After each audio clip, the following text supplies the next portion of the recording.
Alin po ba ang tinutukoy dito na katawan ng ating Panginoong Sukristo? Na doon dapat tayong magsama-sama, na doon tayo dapat na maging bahagi o sangkap.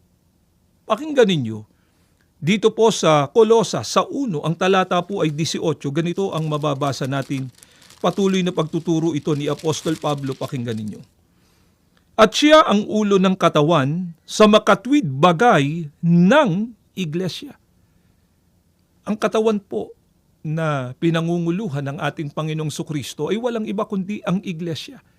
Sa makatwid, para ang tao po ay matipon sa ating Panginoong Sukristo, saan siya dapat na mapasangkap o maging kaanib. Doon po sa nag-iisang katawan ni Kristo na walang iba kundi ang iglesia. Ano nga po ba ang pangalan ng iglesyang pinangunguluhan ng ating Panginoong Sukristo?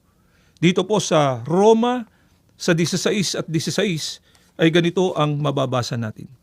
Magbati ang kayo ng banal na halik. Lahat ng iglesia ni Kristo ay bumabati sa inyo. Binasa lamang po namin ito sa inyo, mga kaibigan. Ang nag-iisang iglesia na pinangunguluhan ng ating Panginoong Sukristo, tinawag po ito ng mga apostol, Iglesia ni Kristo.